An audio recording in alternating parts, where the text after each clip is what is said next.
Bueno, muy bien. Continuamos con el estudio de Primera Pedro capítulo 5. En las últimas dos ocasiones que yo tuve oportunidad de ver la grabación porque no pude estar, en el capítulo 5 comienza un tema como una sección dentro de la división, digamos, que hemos hecho del libro. En el capítulo 5, en estos versículos, está una exhortación a los ancianos a pastorear, fue lo que nos compartía Pedro el otro día, el miércoles pasado. Y hoy vamos a ver las dos subsecciones que siguen, que son los versículos 5 al 7. Exhortación a los jóvenes a someterse o sujetarse y exhortación a todos la humildad.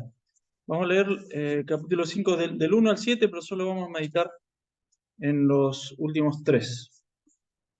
Y después también, si ustedes están listos con su Biblia, les voy a pedir también ayuda para buscar algunos textos. Dice, 1 Pedro 5:1, ruego a los ancianos que están entre vosotros, yo anciano también con ellos, y testigo de los padecimientos de Cristo, que soy también participante de la gloria que será revelada. Apacentad la grey de Dios, que está entre vosotros, cuidando de ella, no por fuerza, sino voluntariamente, no por ganancia deshonesta, sino con ánimo pronto, no como teniendo señorío de la grey, señorío sobre los que están a vuestro cuidado, sino siendo ejemplos de la grey.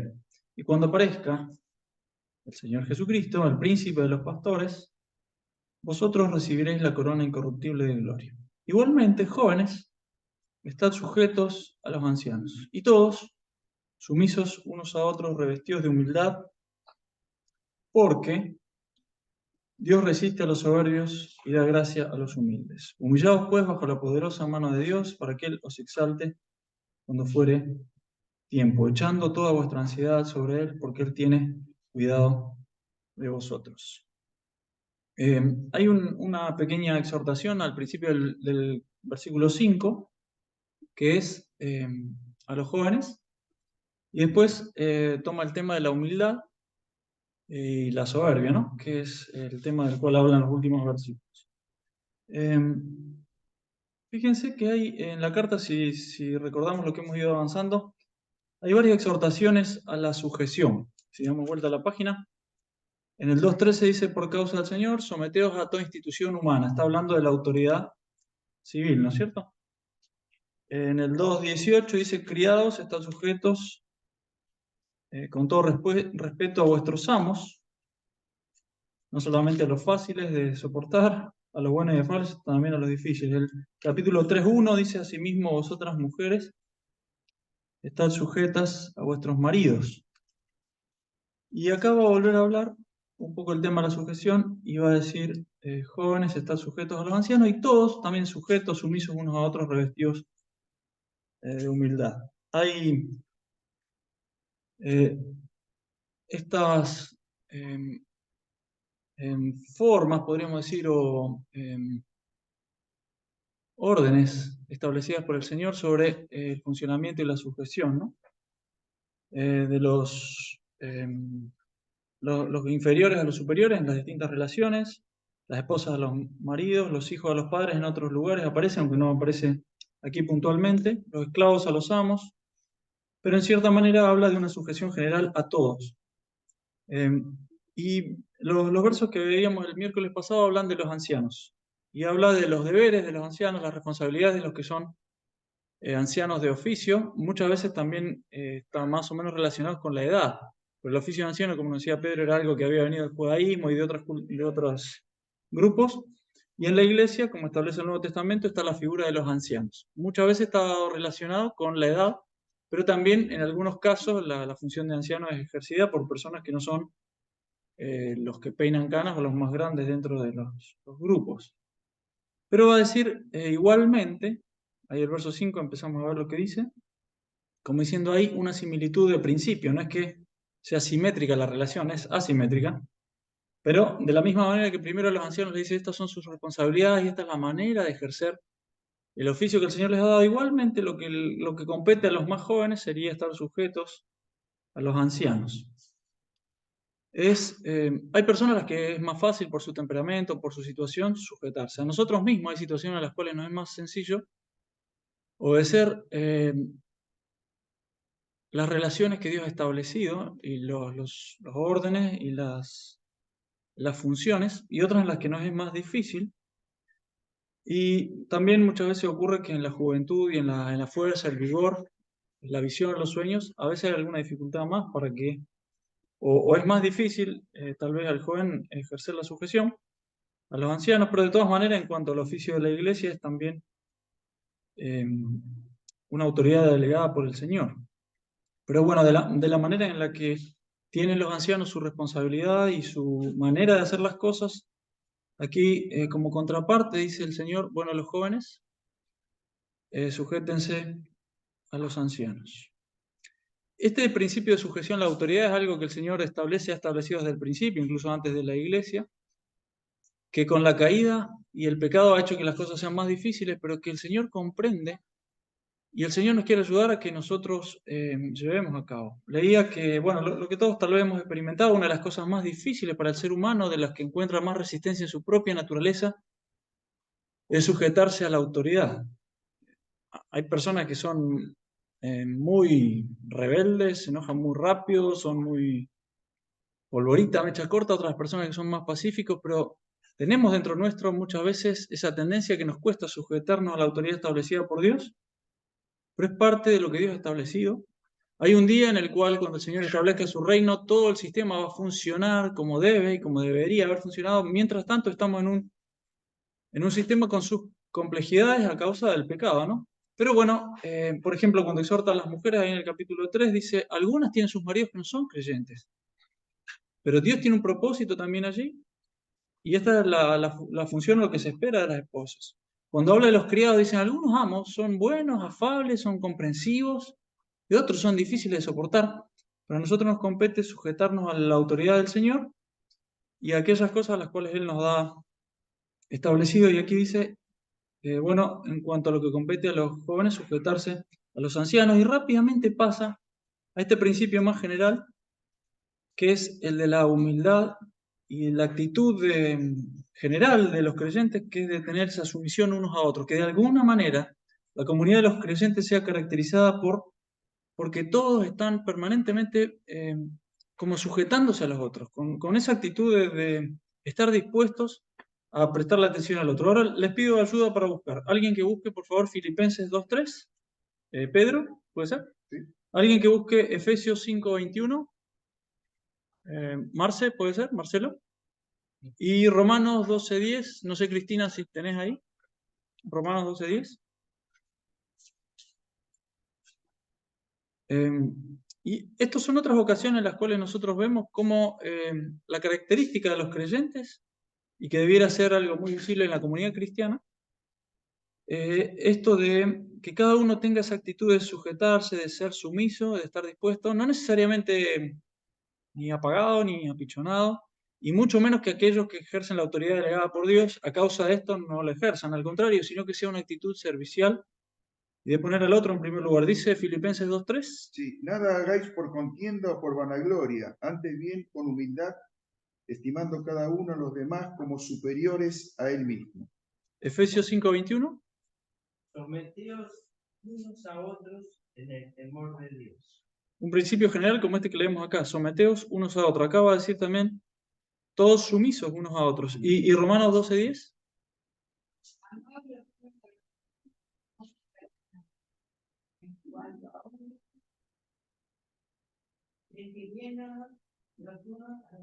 Muy bien. Fíjense eso, el preferirse mutuamente. Está diciendo entre ustedes, no que cada uno prefiera lo suyo, que entre ustedes la preferencia sea mutua, que se den la preferencia, que se den el lugar, que esa actitud de sujetarse a los demás sea una característica. Y es lo que hemos visto en el Señor Jesucristo, lo que vemos en el carácter transformado de Pedro, esa actitud servicial de poner el interés de los demás en primer lugar. Y el texto dice, con esta actitud sumisos unos a otros, revestidos de humildad. Fíjense, usa la palabra revestidos como cíñanse, como pónganse la ropa, y esa es la humildad. Yo pensaba, por ejemplo, cuando un cirujano tiene que entrar al quirófano, se pone las ropas adecuadas para eso, ¿no? Son ropa esterilizada, a veces lo ayudan a vestirse, pone las manos así, se pone unos guantes, una bata, Si después de la cirugía él termina, se saca, tira los guantes, se va a su casa, se pone en ojota, juega al fútbol, se transpira todo, no hay problema. Pero a la hora de la cirugía tiene que tener la ropa adecuada, ¿no? Y dice el creyente, esta tiene que ser la ropa que se ciñe. Esto tiene que ser el delantal que se ponga, el guardapolvo que se abroche, el mameluco que lleve puesto, la humildad. ¿Recuerdan al Señor cuando el Señor, para servir y lavar los pies de los discípulos, se ciñó la toalla? Se sacó el manto, se ciñó la toalla y se agarró la palangana y lavó.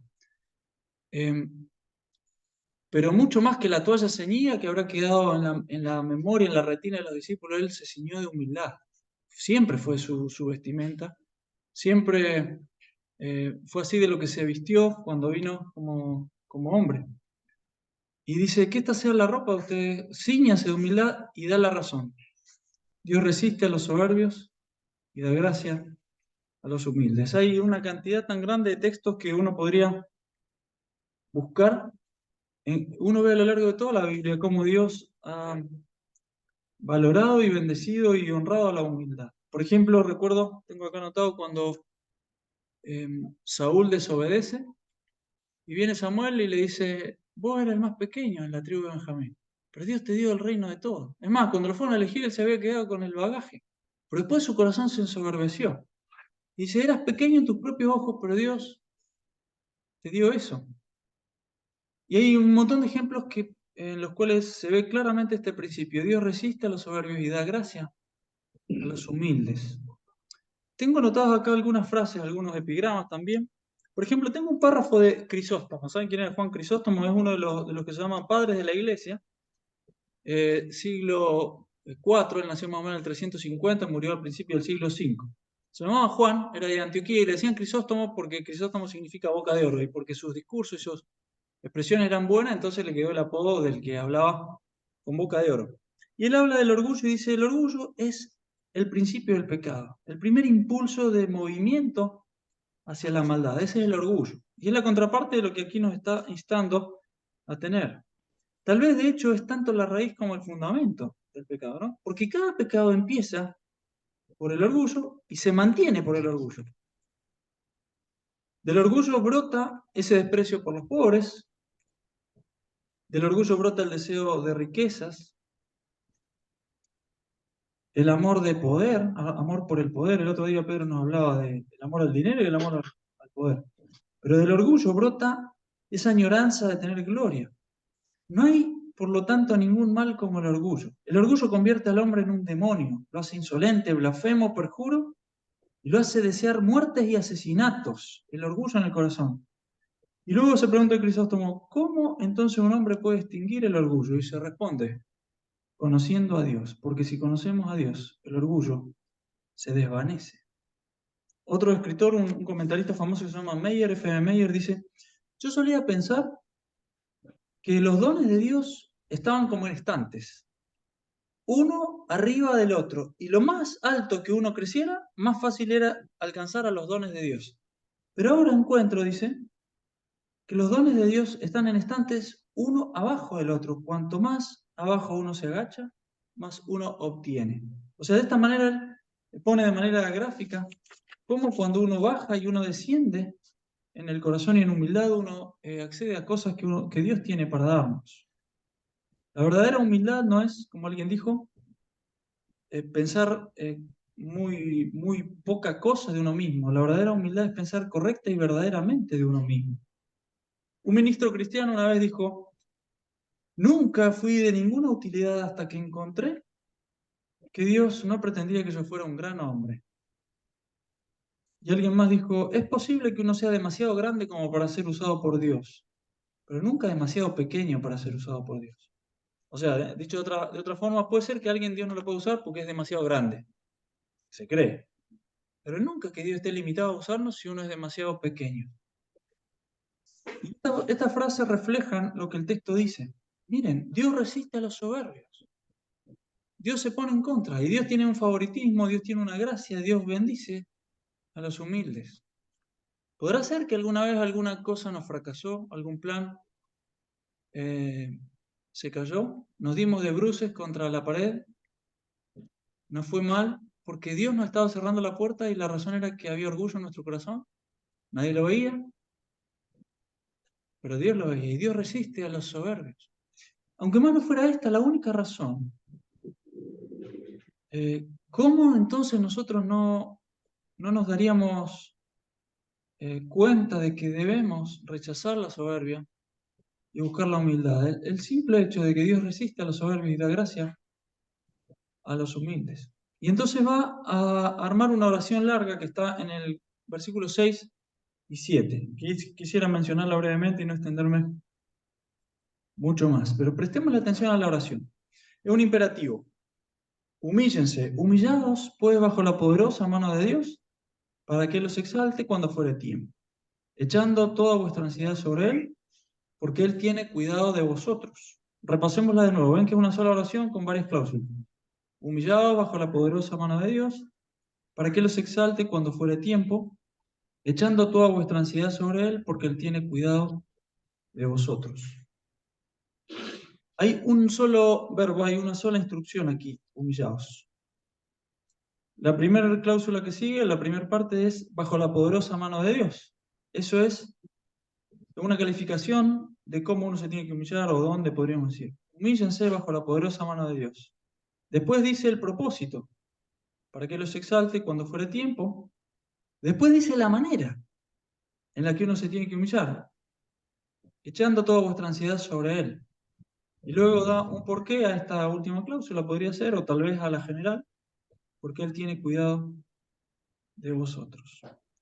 Hay ocasiones en las cuales la mano de Dios nos trata con una benevolencia y una bendición que uno está agradecido a la mano de Dios, uno está feliz de la mano de Dios, uno disfruta la mano de Dios, pero hay situaciones en las cuales la mano de Dios, que es poderosa, nos permite pasar situaciones duras y entonces lo que uno le queda es humillarse.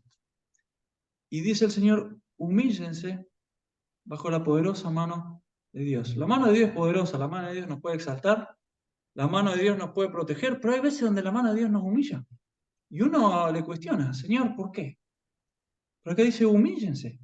Tengan esta actitud humilde. A veces es que Dios nos pone en una situación de sujeción a personas que no nos gustan, de sujeción a personas con las que no compartimos la visión, de sujeción a personas que nos resultan irritantes, de sujeción a nuestro hermano, a nuestro prójimo, que simplemente roza su carácter con el mío y a veces nos es difícil. Pero uno tiene que pensar que finalmente uno se está humillando bajo la poderosa mano de Dios, porque Dios bendice y da gracia a los humildes. Y Dios resiste a los soberbios. Y entonces nos dice, humíllense. Aquí tengo anotada también una frase de Orth. Dice, la humildad equivale a ser sobrio, modesto y cortés. Humilde en el trato con los demás es escuchar las opiniones de todos, evitar el orgullo y la arrogancia. La humildad evita los celos, los resentimientos y las disensiones. Humildad es confiar en otros, es dejar que trabajen y contribuyan con su esfuerzo propio, es preocuparse genuinamente por las necesidades de otros. Porque esto es la manera en la que se refleja la humildad, pero en el fondo uno está sabiendo que detrás de todo el que permite y controla todo es Dios con su poderosa mano. Entonces dice, todas las veces que nos toque, humillémonos bajo la mano poderosa de Dios. ¿Y para qué? Bueno, esto va a permitir lo otro, que a veces es lo que nosotros buscamos por mano propia, exaltarnos. Dice, no, humíllense para que el Señor los exalte cuando fuere tiempo. Hay muchas veces donde la Biblia utiliza esta expresión del tiempo apropiado, el kairos de Dios. No simplemente el tiempo cronológico, es la ocasión que Dios sabe que es el tiempo cuando Dios nos tiene que exaltar. El rey David fue el rey que sucedió al rey Saúl. Y el rey David tuvo muchas oportunidades de ascender al trono por atajos que Dios no le había permitido. Tuvo muchas veces la oportunidad de deshacerse de Saúl. Pero David estaba esperando el tiempo oportuno en el cual él iba a ser exaltado. El Señor Jesucristo tuvo la oportunidad de saciar su hambre, de resistir la tentación, de evadir la tentación cuando Satanás le tentó por vías alternativas, pero él esperó al momento en que la tentación iba a terminar, el kairos de Dios, el tiempo oportuno. Y esto es lo que el Señor nos está diciendo aquí. Hay un kairos, hay un tiempo en el cual Dios nos va a levantar, pero a nosotros nos cuesta muchas veces esperar el tiempo de la vindicación de Dios. Pero dice, Él los va a exaltar cuando sea el tiempo adecuado, cuando Dios lo sepa. No cuando, bueno, se canse, bueno, ya vendrá el día, esa esperanza larga de pobre que uno a veces puede imaginar. Es el kairos de Dios, es el tiempo en el cual Dios dice, se acabó la prueba, se acabó el momento de humillación, es el momento de que el creyente sea exaltado. Algunas cosas va a hacer en esta vida y al Señor no se le va a escapar ninguna. Otras cosas será en la gloria, como veíamos el otro día en el sermón, en el domingo pasado, el miércoles pasado, recibiendo la corona incorruptible de gloria. ¿Se imaginan que alguien nos prometa gloria?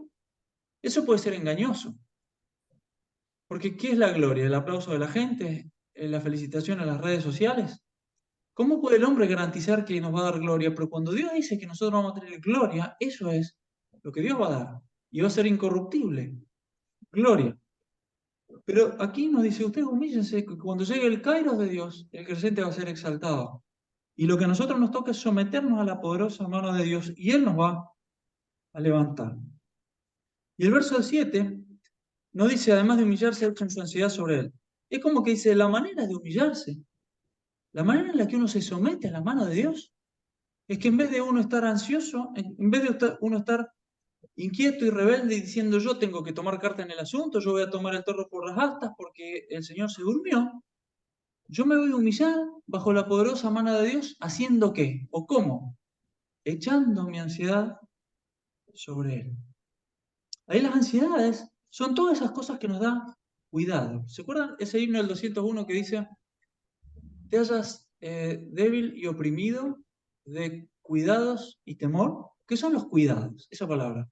Los cuidados son las cosas de las que uno se cuida, las cosas que me producen preocupación, las cosas que me generan que yo lo tengo que cuidar, las cosas que ocupan mi mente, aquellas cosas que son importantes, no las cosas pequeñas, pequeños problemitas que no me interesan. Ahora a Liz le han enseñado los abuelos y nosotros hemos seguido el juego de que ella descubrió lo que es la plata. Entonces un billete de 10 pesos sabe que va en el bolsillo. Y cuando el abuelo le menciona la plata, le señala al bolsillo que el abuelo le da. Y nosotros también. Y por casa andan dando vuelta unos billetes de 20 pesos, que le han dado de 10 pesos. Pero a nosotros no nos preocupa mucho eso porque 10 pesos, 20 pesos hoy no valen prácticamente nada. No sé si uno compra un caramelo con 10 pesos. Claro, ella ve un billete de 1000 pesos y también lo quiere. Ese no se lo damos. Por ahora no se lo damos. Exactamente. No, solo lo de 10 pesos que uno casi no lo puede. En un negocio vale algo que es los 530 y si te cobran 500, te cobran 500 porque no valen esos billetes. No son de gran cuidado. Ahora hay cosas que nosotros no son billetes de 10 pesos, no nos preocupan, pero hay cosas que no son ansiedad y cuidados. Esas son las que nos cuesta echar sobre el Señor. Ahora nosotros, Dios nos pone en esa situación de humillarnos bajo la poderosa mano de Dios y la manera en que acá nos dice que lo podemos hacer es sacando de nuestra espalda la preocupación y poniéndola en las manos de Él. Como si Dios se preocupara de nosotros. Como si Dios tuviera criterio y sabiduría y suficiente poder para ocuparse de nuestras preocupaciones. Cuando uno toma un asunto que a uno le preocupa y se lo echa a Dios, uno lo está honrando a Dios y de alguna manera uno se está sometiendo humildemente al poder de Dios. Y aquí dice, humíllense, sujétense a la situación que sea que el Señor le esté permitiendo pasar, que quizá ahora es de humillación. Ahora mire, la mano de Dios es poderosa. Cuando llegue el kairos de Dios, Él los va a exaltar. Pero ustedes quieren humillarse, hagan esto. Todos sus cuidados, sus temores, sus ansiedades, sus preocupaciones, los temas puntuales, pónganlos en las manos del Señor. ¿Y saben qué? Esos que por ustedes son grandes cuidados, el Señor tiene cuidado de ustedes. Ustedes échenle a Él sus cuidados, porque el Señor tiene cuidado. Ustedes denle sus preocupaciones al Señor, porque el Señor se preocupa por ustedes. Y Él, cuando sea el tiempo, los va a levantar de este momento de tribulación, de humillación. Esto para mí fue un descubrimiento que a mí me quedó marcado desde mi preadolescencia. Una maestra de escuela dominical me hizo poner foco en este texto y fue el que nos hizo memorizar en la clase de escuelita. El 7 nada más. Echando toda vuestra ansiedad sobre Él, porque Él tiene cuidado de vosotros. No es simplemente decir, bueno, Señor, voy a hacer un ejercicio, voy a respirar profundo y ya no me voy a preocupar. Voy a seguir yo ocupado de mis cosas, pero voy a tratar de que mi ansiedad te la lleves vos. Lo que está diciendo es que nosotros le vamos a dejar los asuntos, los cuidados al Señor, porque el Señor tiene cuidado de nosotros. Y lo que yo recuerdo que aprendí en aquel momento era que aunque yo era pequeño y tenía necesidades y cuidados de preadolescente, el Señor se ocupaba de mis cosas. Y creo que eso es lo que nosotros permanentemente tenemos que volver a pensar. El Señor tiene cuidado de mí. El Señor me atiende a mí, el Señor quiere tomar mis ansiedades, cada situación personal. Y mi manera de humillarme delante de Él va a ser decir, Señor, vos sabés mejor que yo. Vos me has instruido que tengo que confiar. Vos querés que yo obedezca tus mandatos, aun cuando mi mente está tratando de irse a mis propias cosas. Yo me voy a humillar, yo te voy a hacer caso. Ayúdame, Señor, a poder echar mis cargas sobre ti. Y mi actitud será humillarme y echar mi ansiedad sobre el Señor. Y Él, que resiste a los soberbios, Él dará gracia a los humildes. Amén. Oramos. Gracias, Señor, por esta reflexión nuevamente sobre una palabra tan rica, de tanta bendición, una promesa tan sencilla pero a la vez tan grande. Y también una demanda que va tanto contra nuestra naturaleza, pero que tu Espíritu nos puede hacer cumplir.